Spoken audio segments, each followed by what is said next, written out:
आप देख रहे हैं LN न्यूज।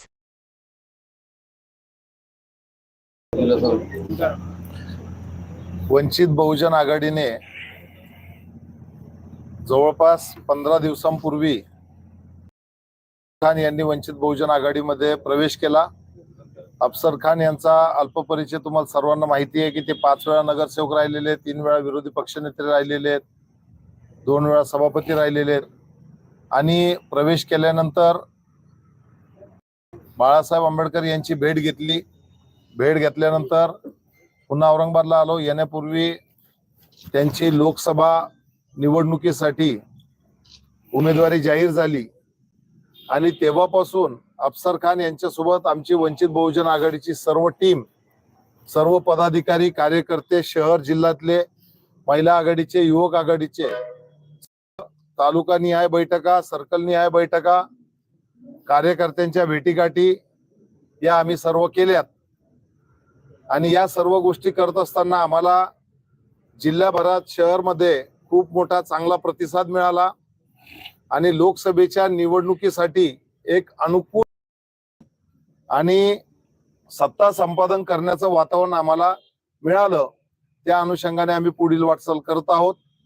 पत्रकार परिषद घेण्याचं कारण सद्यस्थितीमध्ये पत्रकारांमध्ये आणि ज्यांना भीती आमच्या उमेदवाराची, त्यांच्यामध्ये सावळा गोंधळ निर्माण झाला आहे की त्यांना असं वाटतं की उमेदवार देणार की नाही देणार, पाठिंबा देणार का, या सर्व गोष्टी निरर्थक गोष्टी ज्या आहेत त्या आम्हाला मीडियाच्या माध्यमातून पाहायला मिळाल्या। आमच्या कुठल्याही नेत्यांनी, प्रवक्त्यांनी किंवा अध्यक्षांनी कुणीही कुठल्याही मीडियावर पक्षाकडून केलेलं नाही, कृती केलेली नाही। परंतु हा जो काही संभ्रम निर्माण झाला आहे तो आमच्याकडला अजिबात नाही। आमचं महाराष्ट्रामध्ये सर्व कार्यकर्ते व पदाधिकाऱ्यांचं एकच लक्ष होतं, ते म्हणजे बाळासाहेब आंबेडकर यांची अकोला लोकसभेची निवडणूक। आणि आम्ही औरंगाबाद मधून वेगवेगळ्या पद्धतीनं सोबतच पदाधिकारी यांना घेऊन बाळासाहेबांचा प्रचार प्रसार केला आणि त्यामध्ये खूप चांगला रिझल्ट आपल्या समोर 4 जूनला दिसून येणार आहे। आताचा विषय बघितला तर वंचित बहुजन आघाडीची भूमिका ही पूर्णतः स्पष्ट पूर्वीच होती की आम्ही उमेदवार लढवणार आणि तो उमेदवार अफसर खान मध्ये वंचित बहुजन आघाडीकडून कुठलाही संभ्रम असण्याचा विषय नाही, हे या ठिकाणी मी नमूद करतो। एबी फॉर्म का लपवण्यात आला? मग एबी फॉर्म बाबत अफसर खान आणि बाळासाहेब या दोघांमध्ये विषय होता आणि त्यामध्ये बाळासाहेब स्वतः त्याची स्वाक्षरी असते आणि उमेदवार हा बाळासाहेबांनी सुनिश्चित केलेला आहे। तर एबी फॉर्म बाबत ज्या भूमिका होत्या त्यामध्ये जिल्ह्याच्या, विभागाच्या किंवा राज्याच्या कुठल्याही प्रतिनिधीचा कुठलाही हस्तक्षेप नव्हता। आमचं लक्ष फक्त बाळासाहेबांच्या निवडणुकीवर होतं।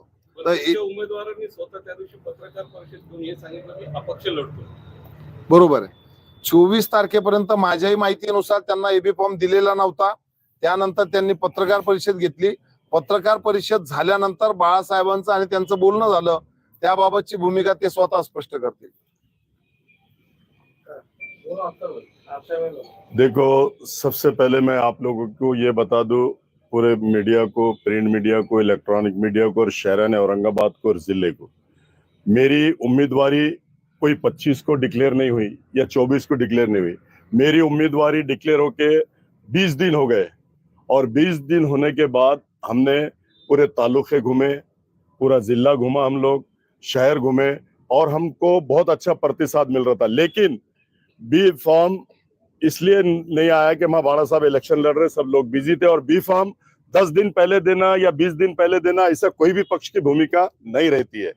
दूसरी बात, जब 3 बजे फॉर्म अपने को 25 को भरना होता है, उसके अगर 1 घंटा 2 घंटे पहले भी आ रहे तो फॉर्म आता है। लेकिन 24 को मेरे को फॉर्म नहीं आया था, इसलिए मैंने अपनी भूमिका मैंने वंचित बहुजन आघाड़ी का भी फॉर्म भर के रखा था और अपक्ष का भी फॉर्म रखा था भर के। तो मुझे जब पता चला तो मैंने प्रेस को इसलिए बुलाया कि अभी तक मुझे एबी फॉर्म नहीं आया। मैंने ये स्पष्ट भूमिका की, मैंने ये नहीं बोला कि मैं वंचित बहुजन आघाड़ी से नहीं लड़ रहा हूं। मैं अपक्ष की भी मेरी तैयारी थी, मुझे लड़ना निश्चित था, इसलिए मैंने अपनी भूमिका पत्रकार के माध्यम से पूरे जिले को, शहर को बताया। उसके बाद सेकंड डे 2 बजे मेरे को एबी फॉर्म आ गया और मैंने 2:05 को एबी फॉर्म लगाकर अपना फॉर्म सबमिट किया। इसमें हमारी कोई राजकीय खेड़ी थी नहीं, हम कोई राजकीय खेड़ी करते नहीं। अगर लोग कोई आरोप प्रति आरोप लगा रहे होंगे तो ये सरासर गलत है। मैं कोई 25 तारीख को या 24 तारीख को उम्मीदवार डिक्लेयर हुआ में 20 दिन से मैं पूरा जिले का दौरा, हम हमारे पदाधिकारी जावेद भाई, हमारे जफर, जिला अध्यक्ष, हमारे पीके, तमाम लोगों ने हमने पूरे जिले का पूरा नियोजन बनाकर पूरे जिला घूमकर सब जगह जाके आया और अच्छा प्रतिसाद हमको मिल रहा था। तो हमने इस दौरान ये सोचा ही नहीं कि एबी फॉर्म हमने जब डिस्कस की, बाड़ा साहब का डायरेक्ट मेरे को फोन आया कि तुमने प्रेस क्यों ले आई सी। तो मैंने बोला सर अभी तक बी फॉर्म हाथ में नहीं आया। मैंने ये नहीं बोला कि मैं वंचित बहुजन आघाड़ी से नहीं लड़ रहा हूं। मैं इंडिपेंडेंट भी मेरी तैयारी थी, क्योंकि मुझे पब्लिक के सामने जाना था, जनता जनार्दन की अदालत में जाना था, इसलिए मैंने अपनी भूमिका ली थी और इसमें हमारी राजकीय खेड़ी किसी भी किस्म की नहीं थी।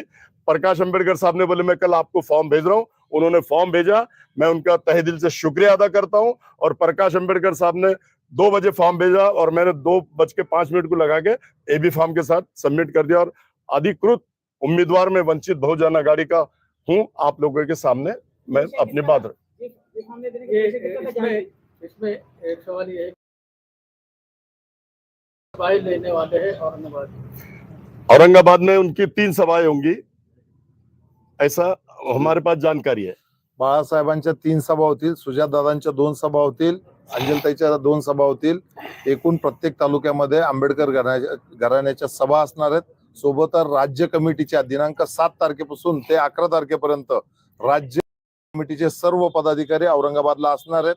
आमची ही लढाई अस्तित्वाची लढाई आहे। या ठिकाणी आम्ही पाठिंब्यातून सीट काढलेल्या नाही, आता यावेळेस आम्ही स्वतः आहे, त्यामुळे आम्हाला हे सीट फार महत्वाचं आहे।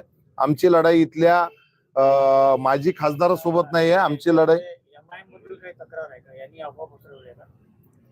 एमआयएमचा जर विषय केला तर आमच्या कुठल्याही पदाधिकाऱ्यांशी त्यांचं कुठलंही संभाषण नाही।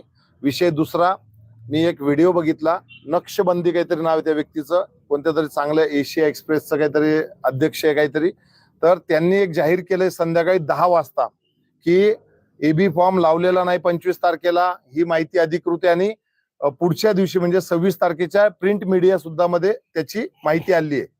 तर त्यांनी जाहीर केलं, त्याच्यानंतर त्यांनीच पत्रकार परिषद घेतली, त्यांनीच पाठिंबा दिला। ह्या सगळ्या खेळी आमच्याकडून नाही, हे एमआयएम कडून खेळी आहेत आणि विनाकारण। आणि ज्या वेळेस निवडणूक आयोग 25 तारखेची डेट 3 वाजेपर्यंतची देतय, तर प्रत्येक पक्षाच्या अनेक पदाधिकाऱ्यांनी अनेक उमेदवारांनी फॉर्म भरलेले आहेत, त्यामध्ये खेळी करण्याचा संबंधच नाही। आम्ही जर वेळेच्या नंतर काहीतरी निवडणूक आयोगामध्ये जाऊन काहीतरी वेगळं करत असेल तर त्याला खेळी म्हणा। आम्ही निवडणूक आयोगाने दिलेल्या वेळेमध्ये सगळ्या गोष्टी करतोय, असं काही बंधन नाही कुणाचं की 18 तारखेलाच फॉर्म भरावा आणि 24 तारखेलाच भरावा। तो आमचा अधिकार आहे, संविधानाचा अधिकार, तो आम्ही बजावला। एमआयएमचा 100% खोडसाळपणा आहे। खोडसाळपणा म्हणजे त्यांच्या पायाखालची जमीन सरकलेली आहे, कारण अफसर खान सारखा मजबूत उमेदवार हा पटांगणात उतरलेला आहे आणि त्यांच्यामधले अंतर्गत कलह जर बघितले तर बहुतांश लोक आम्हाला संपर्क करण्याचा प्रयत्न करतायत, त्यामध्ये लोकप्रतिनिधी आहेत। मग आम्हाला खेळी करण्याची गरजच नाहीये।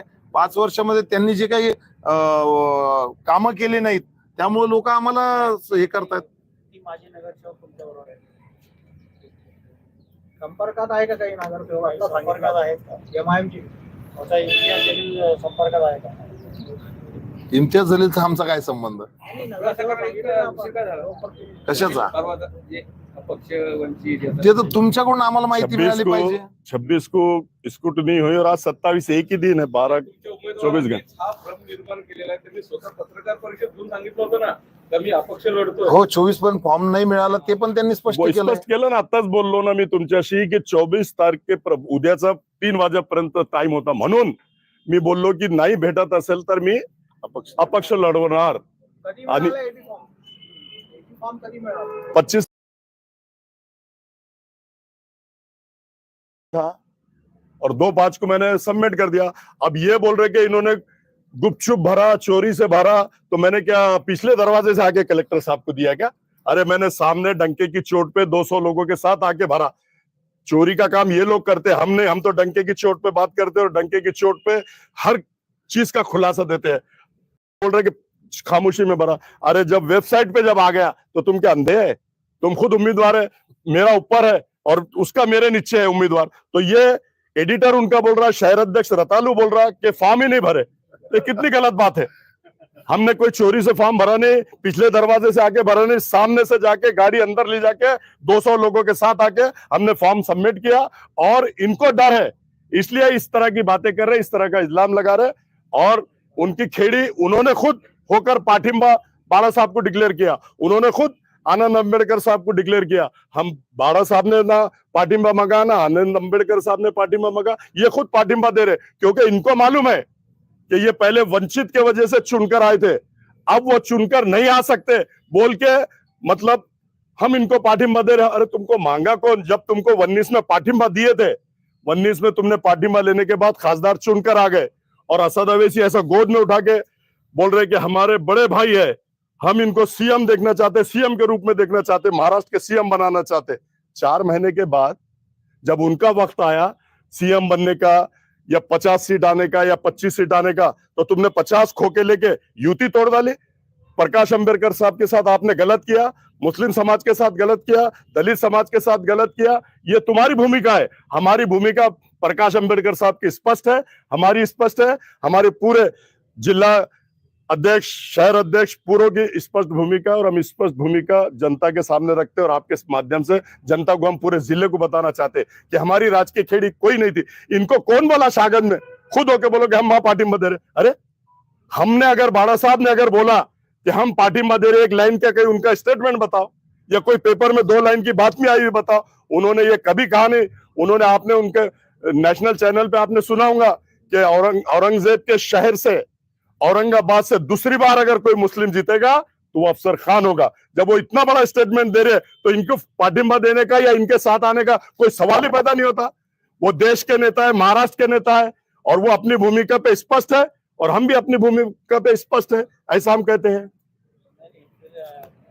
प्रकाश आंबेडकर साहब को लेट क्यों हुआ? कहाँ लेट हुआ? 24 को शाम 25 का 2 बजे मेरे को फॉर्म दे दिया उन्होंने लेट हुए नहीं। फॉर्म भरने का 3 बजे तक टाइम है, और उन्होंने खुद इलेक्शन लड़ रहे, वो खुद प्रचार में बिजी थे, उसके बावजूद भी, इतना बिजी होने के बावजूद भी उन्होंने एबी फॉर्म मुझे भेजा। पहले ही देके 24 को देके रखते या 23 को देके रखते, क्या फर्क पड़ता है? फर्क कुछ पड़ता नहीं, लेकिन बिजी थे ना वो। मेरी उनकी बात हुई ना, उन्होंने बोले मैं भेज रहा हूँ, तुम्हारा 3 बजे तक भरने का टाइम है, 2 बजे आपको फॉर्म आ जाएगा। भरोसा नहीं था, क्या प्रॉब्लम क्या था? भरोसा उनको अपने आप पर भी है और उनके कैंडिडेट पे भी फुल भरोसा है। कैंडिडेट भी मजबूत है और वो भी मजबूत है। वो भी वहां से चुनकर आ रहे हैं अल्लाह के फजलो करम से, और मैं भी यहाँ से चुन के आ रहा हूँ। ये स्पष्ट बोलता हूँ मैं आप लोगों को। आप अभी साथ में हैं, क्या कहेंगे इस बारे में? हो, मी सांगितलं 4 उमेदवार मराठा उमेदवार पक्षाकडे आले। त्यांचा तुम्हाला सपोर्ट राहणार आहे का? ते जे 4 तुमच्याकडे इच्छुक होते त्यांचा आता तुम्हाला सपोर्ट राहणार आहे असं वाटतं? आता इम्तियाज जलील पण इच्छुक होते, त्यांचा सपोर्ट राहणार आहे का? नाही राहणार। सांगा त्यांना सपोर्ट देता का? द्या मला, तर एसान उतरेल। आता आमचं असं मत आहे सरळ सरळ की मागच्या पंचवार्षिकला आम्ही एमआयएम ला पाठिंबा दिला होता, या पंचवार्षिकला त्यांनी यांना पाठिंबा द्यावा, अफसर खान यांना पाठिंबा द्यावा। मग आम्ही समजू की बाबा यांनी जे काही मतदान घेतले इथले माघार घ्यायला पाहिजे, क्योंकि पहले 5 साल दिए ना हमने उनको त्यांचे पार्टिंबा। कुठे उमेदवार बहुजन लढले आघाड़ी ने होते? प्रकाश कुठे कुठे अंबेडकर उमेदवार साहब ने लढले दिए ना। महाराष्ट्रात? कुठंच नाही। मग एक आम्ही 5 वर्ष तुम्ही केले, आता एक 5 वर्ष आम्हाला द्या, आणि त्या 5 वर्षात तुम्ही जेवढं काम नसेल केलं त्याच्या 10 पट आम्ही काम करून दाखवतो। जनताचा रोज जो आहे त्या उमेदवाराला अजिबात लाईक करत नाही, ते हिंदू असो किंवा मुस्लिम असो किंवा बौद्ध असो। म्हणजे जे काही सर्वसामान्य जनता आहे त्यांना जातीचं राजकारण नकोय, त्यांना विकासाचं राजकारण पाहिजे। आम्ही त्यांना पाठिंबा याच उद्देशावर दिला होता। वेल एज्युकेटेड आहे, पण त्यांचं एज्युकेशन हे 0 आहे, हे या 5 वर्षात सापडलं। त्यांच्या जलील को फटका बैठने का सवाल ही नहीं आता, रेस में भी नहीं है। फटका बैठने का क्या सवाल आया? वो रेस में भी नहीं है। मैं स्पष्ट बोलता हूँ, रेस में आएगा कहां से? जब मुस्लिम समाज पूरा नाराज है, दलित समाज पूरा नाराज है, धनगर समाज पूरा नाराज है, ओबीसी समाज नाराज है, तो रेस में आएगा कैसे हो? तुमची टक्कर महाविकास आघाडीसोबत आहे का महायुतीसोबत? देखो, मेरी टक्कर सीधा सीधा संदीप पान भुमरे से है, और दोनों में से जो भी जीतेगा वो हम दोनों में टक्कर है, और ये तीसरे और चौथे नंबर पे रहेंगे। मैं स्पष्ट आप लोगों को बता दूं, क्योंकि मेरा जो सर्वे है, मैं जो पूरे तालुके घूम रहा हूँ, पूरा जिला घूम रहा हूँ, इन्होंने काम तो छोड़ो, ये तो गया ही नहीं किसी के पास, शुक्रिया अदा करने को भी नहीं गया। ऐसे चारों तालुके से और पूरे तैयार है। और चंद्रकांत खैरे 20 साल थे, उन्होंने क्या किया? उन्होंने भी कुछ नहीं किया। 25 साल में पूरा जिला और शहर पूरा हमारा पूरा वंचित है, कोई काम हुआ नहीं, सब लोग सुविधा से वंचित है, ऐसा मैं कहता हूं। और सब लोगों का यह बोलना है कि वो शुक्रिया अदा करने को तक नहीं आया, तो काम तो बहुत दूर की बात रही। बेस पे सारे तालुके के लोग, सारे जिले के लोग ये बोल रहे हैं कि वंचित बहुजन आघाड़ी, अफसर खान एक मजबूत कैंडिडेट है, और वो सबको, समाज को साथ में लेके चलता है, शहर में इतना विकास करता है, तो अब पूरे तालुकों का भी विकास करेगा। तालुकों की समस्या लोगों ने मुझे बताई है कि सबसे ज्यादा पानी की समस्या है, लाइट की समस्या है, स्कूल की समस्या है। एक टीचर 5-5 क्लासों को पढ़ाती है। अरे तो तुम 20 साल से तुम खासदार है, 5 साल से तुम खासदार है, तुमने किया क्या? कुछ भी नहीं, तुम्हारा वक्त शून्य वक्त है तुम्हारा। ये सारे जिला और सारे तालुके और सारा शहर ये बोल रहा है। तो इसलिए मैं समझता हूँ कि सारे लोग हमारे साथ है, और जीत अल्लाह के फजल करम से हमारी होंगी, ऐसा मैं कहता हूँ। आमदार म्हणून निवडून आल्यानंतर कोणाला पाठिंबा देणार? मैं अमित भुईगढ़ पत्रकार परिषद क्या होती है? अमित भुईगढ़ इंडिया के साथ है? वो मेरे को पता नहीं है, तो जिला सदर से कुछ। अरे उसके साथ मुसलमान नहीं है तो अमित भुईगढ़ क्या जाएंगे? 70% मुस्लिम नहीं है उसके साथ, तो अमित भुईगढ़ क्या जाएंगे? अमित भुईगढ़ एकदम पक्के सिपाही है प्रकाश अंबेडकर साहब के, वो इधर उधर हलने वाले नहीं। आपके पत्रकार परिषद क्यों नहीं थे? वो बाहर गए, वो अकोला से बाहर गए है ना, यहाँ नहीं है ना। तुम्ही निवडून आल्यानंतर कोणाला पाठिंबा देणार? मी प्रकाश अंबेडकर साहब से सिपाही हूं, और मैं किसी को पाठिंबा देने नहीं दूंगा। मैं अपने बाला साहब के साथ में रह के पूरे लोकसभा को हिलाने का काम करूंगा। जो संविधान बदलने की बात करते हैं उनको टक्कर देने का काम करूंगा, और जो अभी बोल रहे हैं कि सामान्य नागरिक कायदा लाएंगे, उसको कड़ा विरोध अफसर खान का और प्रकाश अंबेडकर साहब का रहेगा, और वो हम सामान्य नागरिक कायदा होने नहीं देंगे, एनआरसी आने नहीं देंगे। अभी इनके रहते हुए तो सीएए पास हो गया, लेकिन अल्लाह के फजलो करम से हम एनआरसी और सामान्य नागरिक कायदा पास होने नहीं देंगे। हम मोदी के आंखों में आंखें डाल के बात करने वाले लोग हैं, अमित शाह के आंखों में आंखें डाल के बात करने वाले। हम किसी के बाप से डरते नहीं, हम बोलते हैं। औरंगाबाद नामांतर पर क्या भूमिका? औरंगाबाद नामांतर तो जो थे अंदर, उन्होंने तो उसके ऊपर कोई भूमिका निभाई नहीं, कोई भूमिका उठाई नहीं। आज अगर हम लोकसभा में जाते हैं तो देख लेना आप लोग, पूरा हिंदुस्तान देखेगा कि औरंगाबाद के लिए अफसर खान कैसे लड़ेगा। औरंगाबाद को वापस औरंगाबाद करो बोल के भूमिका रहेंगी, और पूरे सभागृह के अंदर धिंगाना अफसर खान करेंगे, ऐसा मैं बोलता हूँ। देश की जो राजनीति है, प्रधानमंत्री जी धन के जाते कर रहे हैं, तो कैसे देखते हैं आप? तो मुसलमान ऐसा उनका प्रचार का नतीजा दिख रहा है। देखो, ये पिछले 14 से लेके आज तक 19 तक ये करते हैं, और 24 में जा रहे हैं। लोग समझ गए जातिवाद करना, हिंदू मुस्लिम को तोड़ना, और ये इनका इमाम का भी वही काम है, मुसलमानों को जज्बात में लाना, मुसलमानों के उनके देवियों के खिलाफ बोलना, उनके खिलाफ बोलना, और मुसलमानों को एक जगह करना और हिंदुओं को एक जगह कर देना। चाहे सेकुलर हिंदू भी है तो उसको इतना बुरा अगर कोई बोलेगा, अगर कोई हमारे हुजूर के शान में गुस्ताखी करता तो हमारा खून खोलता नहीं क्या? तो वो अगर उनके भगवान के बारे में बोलेंगे, उनको सुपारी इस टाइप की दी जाती है कि सारे हिंदुओं को एक जगह कर दो और मुसलमान को एक जगह कर दो। लेकिन अब हिंदू भी समझ गया है, मुसलमान भी समझ गया, इनकी बातों में और इनके झकोलों में आने वाला नहीं, ये झूठे और मक्कार है, मेरा स्पष्ट बोलना है। वंचित से आप लड़ रहे हैं, पूरे ताकत से औरंगाबाद जिले में लड़ने वाले, किन वादों के साथ में आ रहे हैं आप औरंगाबाद? अरे बाबा, मैंने अभी आपको बोल दिया कि ग्रामीण में क्या काम है, नहीं हुआ, शहर में क्या काम नहीं हुआ, औरंगाबाद नाम चेंज होने की बात हुई, मुस्लिम आरक्षण की बात है, 3 तलाक की बात तो उन्होंने कर दी। अब हम मुस्लिम आरक्षण के लिए भी हम बात करेंगे, मुस्लिम आरक्षण के लिए भी हम करेंगे, मराठा आरक्षण को भी मिलना चाहिए। हमारे प्रकाश अंबेडकर साहब, हमारे नेता ने भी बोला, और हम भी हमारी वो भूमिका करेंगे कि सबके साथ न्याय होना चाहिए, चाहे वो मराठा हो, चाहे वो धनगर हो, चाहे ओबीसी हो। और मोहम्मद पैगंबर का जो बिल उन्होंने वहां डाला है, उसको भी पास करके, जो अगर हमारे मोहम्मद पैगंबर के बारे में अगर कोई गलत बोलता है तो उसको कड़ी से कड़ी शिक्षा होना, ऐसा हम बिल वहां पास करने लगाएंगे। दिल्ली की जनता पूरी तरस है, पानी नहीं आता है, 10-10 दिन पानी नहीं मिलता है, खेती हो या ग्रामीण हो, ग्रामीण में तो बहुत बुरा हाल है। उसके लिए आप क्या करेंगे? पिछले खासदारों ने भी बहुत वादे किए लेकिन अभी तक तो वादे पूरे नहीं हुए, उसके लिए आप क्या वो वादा करते हैं, मैं वादा नहीं करता, डायरेक्ट काम करता हूँ, मैं अंजाम तक पहुंचता हूँ। और मैं जैसे चुन के आता हूँ, ये जो आज 8 दिन 9 दिन 10 दिन 12 दिन में पानी आ रहा है, अल्लाह के फजलो करम से आग के सभागृह में जाते जितना फंड यहाँ लगता है, खींच के फंड लाने की ताकत रखता हूं। आपने देखा होगा कारपोरेशन में महापौर किसका भी हो, बीजेपी का हो या शिवसेना का हो या कमिश्नर कोई भी हो, फंड लाने की ताकत हम में है और हम वहां से फंड लाके डेली पानी अगर नहीं कराऊंगा तो फिर मेरे को बोलना पानी औरंगाबाद शहर को मिलेगा, ऐसा मैं बोलता हूँ।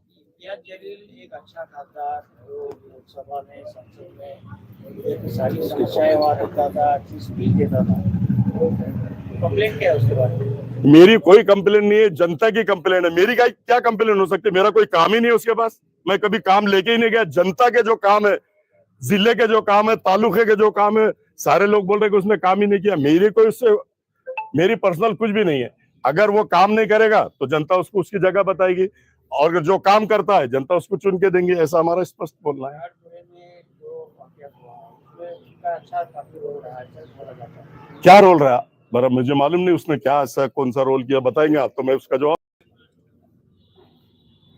तो मंदिर में छुप के उन्होंने अरे मंदिर में छुप के, बड़ी अच्छी बात की आपने, वो अपनी जान बचाने के लिए मंदिर में जाके छुप के बैठे और उन्होंने स्पष्ट कहा कि कॉम्बिंग ऑपरेशन करो, कड़क कार्रवाई करो, तुमको बचाने के लिए कोई आएगा नहीं। उन्होंने ये शब्द वापरा और ये बोला कि सौरभ, ये हिंदू मुस्लिम का झगड़ा नहीं है, ये मुसलमान के बच्चों ने बटन के प्लेयर में आके पूरी पुलिस की गाड़ियां जलाई और पूरा पुलिस पे पथराव किया। ये इसका स्टेटमेंट है। मतलब ये मुसलमानों को नुकसान पहुंचाने के लिए चुन के आया। नौजवान बच्चों को जेल में ठोस दिया गया, 500 बच्चे जाएंगे बोल रहा था, लेकिन हमारे आरिफ नसीम साहब आए, हमने सबने जाके सीपी को मिला और 100 के अंदर स्टॉप हुआ और पूरे बच्चों को छुड़ाने का काम हमने किया, ऐसा हम कहते हैं। हर साल जो है तो आमखास मैदान में ऐसे फेस्टिवल कराते हैं नशा मुक्ति अभियान के रूप में। अगर आप खासदार बनते तो आपके ऐसे नौजवानों के लिए फेस्टिवल कराएंगे? देखो, वो फेस्टिवल वो जो कराता, वो फेस्टिवल बच्चों से, मैं अगर बनता है तो जो 5 लाख फीस लेता है, 3 लाख फीस लेता है, अफसर खान नौजवान बच्चे के लिए सब फ्री करेगा। खेलो, जान बनाओ। और अगर वो ऐसा बोल रहा है कि जितने भी गाड़ियां ठेले लगते 25,000 20,000 15,000 लेते, मैं सबको फ्री में दूंगा, ये मेरा बोलना है। अक्सर वो उम्मीदवार जितने पत्र में प्रॉपर्टी लिखते हैं, हाँ, वो सही नहीं रहता। नहीं रहता। इम्तियाज जलील की कितनी प्रॉपर्टी? पहले जब आया था आमदार के लिए तो 3,000 थे उसके पास, अब करोड़ में चला गया, अब करोड़ों में चला गया। खासदार बनने के बाद में जितना था उससे डबल दुगनी बता रहा, वो तो बता रहा दुगनी, लेकिन है उसके पास में 100%। कहाँ है क्या है वो हमको सब मालूम है। बेनामी प्रॉपर्टी कितनी? बेनामी तो बहुत लिया उसने, सबके नाम पे, लंदन में लिया, दुबई में लिया, बॉम्बे में लिया, पूना में लिया, नासिक में लिया, औरंगाबाद में लिया। केंद्रीय नियोजन समिति सदस्य हो? हाँ, ये अभी जो अपने डेवलपमेंट प्लान जो हुआ उसका सदस्य था, लेकिन हाँ, नेशनल लेवल के बोले तो सब आता है उसमें। हमारा औरंगाबाद शहर में भी आज जो डेवलपमेंट प्लान टेबल पे बैठ के गया, टेबल पे बैठ के किया गया, जहाँ बस्तियां बन गई वहां पे रिजर्वेशन डाल दिया गया, जहाँ मकान बन गए कॉलोनियों पे रिजर्वेशन डाल दिया गया, और उसका सदस्य था। इसके लिए उसने आवाज उठाया नहीं, क्योंकि टेबल के नीचे से आ गया ना, इसलिए वो गरीब कहीं भी जाए, बस्ती टूटे, रास्ता बने, उसको कोई लेना देना नहीं था। वक्फ बोर्ड की जमीन के लिए क्या करने वाले हैं?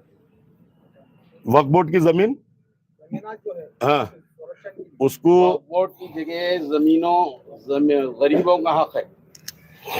जितने भी बड़े बड़े मुसलमानों ने वक्त अपनी जगह, अपनी जायदादें वक्फ की है, ये जो है गरीबों का हक है। लेकिन इस पे हम देख रहे हैं कि वक्फ बोर्ड की जमीनों पे बड़े बड़े लीडरान जो है विराजमान, उन्होंने अपने कब्जे में जगह लिखी है। जितने भी लीडर देखेंगे, वो कांग्रेस के मुसलमान लीडर हो या और दो किसी की दूसरी पार्टी के लीडर हो, वो सब ने वक्फ बोर्ड की जगह गरीबों का हक मार के अपनी जगह पे बैठे हुए।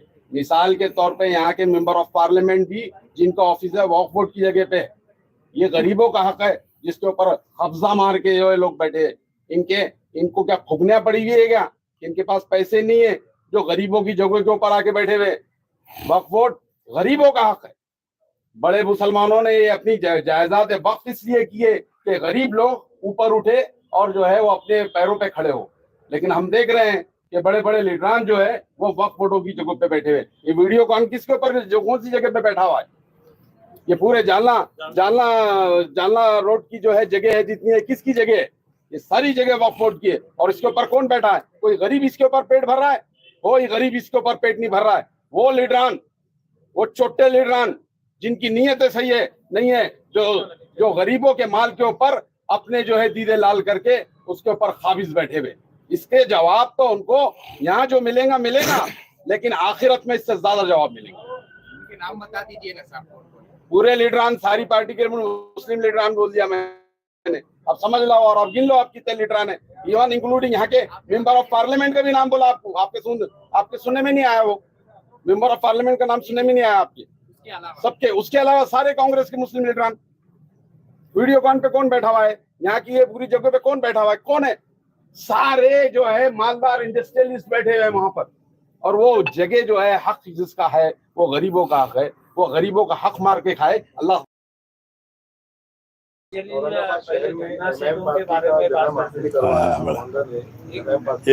आपने लेकर आया, क्या आपको लगता है कि ये आपकी बहुत बड़ी गलती? नहीं, गलती नहीं है। देखो, मुस्लिम लीडरशिप कहीं से भी कांग्रेस जो है बिरयानी के अंदर मुस्लिम लीडरशिप खरीदना चाह रही थी। अल्लाह के उस टाइम जो आए थे, उस टाइम जो है जमात में बहुत इखलास था। आज वो इखलास वो जमात में नहीं रहा। अब वो जमात में इखलास ये रहा कि मेरी रोटी रखी हुई है और मेरी रोटी पे दाल कैसी आती है। तो आज वो जमात का ये हाल है कि वो सिर्फ रोटी पे दाल खींचने का काम करे। और हम जब थे वहां पे उसमें इखलास था और हमने बढ़ाने की कोशिश की थी और अल्हम्दुलिल्लाह उसमें हम कामयाब थी। स्टार्टिंग में धन्ना सेठ लोगों के बारे में बात करते हैं और बटन और उनका बारे में नशीले जो पदार्थ थे उसके खिलाफ भी लड़ती है। अब क्या हो गया? देखिए, उन्होंने जो वक्फ बोर्ड धन्ना सेठ सारे अंदर जाएंगे, बैठ के मैं FIR कराऊंगा, ये पूरे बिल्डिंगें टूटेंगी, यहाँ गरीबों के मकान बनेंगे, यहाँ गरीबों को फैसिलिटी मिलेंगी, लोग गरीब यहाँ पेट भरेंगे, ऐसा उन्होंने कहा था। और उसके बाद में सारे धन्ना सेठ से मिलके 7 करोड़ रुपए लेके और उन्होंने आवाज को दबाने का काम किया। जहां भी वो आवाज उठाते, गुटखे की आवाज ले लो, देशी दारू की आवाज ले लो, वाइन शॉप की आवाज ले लो, रेती की आवाज ले लो, आप हर वक्फ बोर्ड की आवाज ले लो, हर आवाज उठाकर मैनेज हो जाते हैं। वहां से पैसा ले लेते और चुप बैठ जाते हैं। आप बोलो ना, वो बोलता है मैंने ये आवाज उठाया, रिजल्ट क्या है? 640 दोनों पे क्वेश्चन किए, रिजल्ट कितना है वो बताओ। बातें करना तो सबको आता है और सब करते हैं, उसका रिजल्ट चाहिए। 640 में जो आवाज उठाई उन्होंने लोकसभा में, उसका नतीजा कितना है? एक भी नहीं आया। मैं समझता हूँ उनके हक में एक भी नहीं आया। वो आवाज उठाने के बाद में जो मैनेज हो जाता है, चाहे वो लोकसभा हो, चाहे वो अपना शहर हो या हिंदुस्तान हो या महाराष्ट्र हो, वो मैनेजमेंट कर लेते हैं और उस होता है, रिजल्ट आता ही नहीं, ऐसा हम कहते हैं। बैंक घोटाले का बहुत जो अच्छा किस्सा है, हाँ, उसमें आपका कुछ योगदान है क्या? और आपने कुछ उसके ऊपर काम किया क्या? और लोगों को लिए कुछ रिलीफ आप देने वाले हैं क्या? देखो, अभी उसने जो आदर्श घोटाले का आवाज उठाया, नौटंकी थी, नाटक किया, नौटंकी किया, लोगों को बताया कि मैं नौटंकी और नाटक कर रहा हूं। उसने आदर्श घोटाले में किसको 100 रुपए दिलाए मुझे बता दो आप? किसी को दिलाया नहीं उसने। और 538 लोगों को उसने गुना दाखिल करा दिया 353 का। अब कुछ फायदा तो किसी को मिला नहीं। पहले खाने को परेशान है घर में, अब उनको 7/12 देना है या टैक्स पावती देना है या वकील लगाना है। 538 लोगों पे गुना दाखिल करा दिया। ये उसने आदर्श घोटाले का ये इनाम दिया उनको। अब आदर्श घोटाले के पैसे तो बहुत दूर की बात है, 538 लोगों पे गुने दाखिल करा दिया। यही आदर्श है उनका। मुसलमान बच्चों को अंदर कराना, यही आदर्श है उनका। 500 बच्चे अंदर जाएंगे बोल के, ये आदर्श है उनका। सर, आपके ऊपर भी आरोप लगता है कि आपके जुगाड़ के अड्डे चलते हैं। देखो, जुगाड़ के अड्डे चलते हैं, मेरे तो पूरे शहर में चलते हैं। उसमें दम है तो आना। जैसे गुटके के पास अनवर के साथ पार्टनर है, उसका गुटके का धंधा बढ़ाने के लिए मारवाड़ी के पास काहे को रेट मारा? अगर मेरा धंधा चलता तो आना बता। या फिर पुलिस कमिश्नर काहे के लिए यहाँ पे?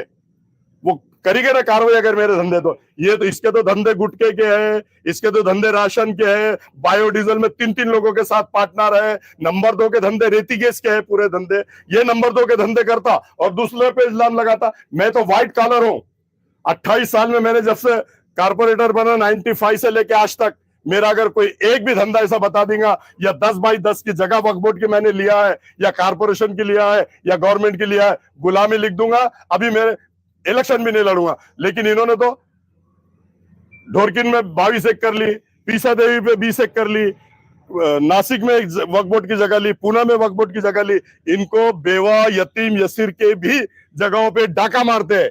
हमने कभी जिंदगी में, हमारे लाइफ में हमने 10/10 की भी जगह लिया तो आप बता दो, गुलामी लिख देंगे पूरे शहर ने औरंगाबाद की और पूरे प्रेस की। आप खासदार बनने के बाद पहला काम क्या करेंगे आप? पहला काम पानी का करूंगा शहर में, और ग्रामीण के 3 काम बता दिया मैंने, वो करूंगा। पाण्याचं राहणार ना, पाणीचं सर्वात मोठं काम आपला पाणीचं लोक त्रस्त हंडे घेऊन येतात माझी मागण्याने, हा काम सर्वात पहिला करणार मी। बात ऐसी है कि विराटपुरे का जो किस्सा आपने बताया, विराटपुरे में इन्हों मंदिर में थे, तो इन्होंने मंदिर बचाया या भगवान ने इनको बचाया? भगवान ने इनको बचाया। ये जाके छुप गए, जो ऐसा लकड़ी लेके आए ना, पूरे लोग उनके आंख पे चले गए।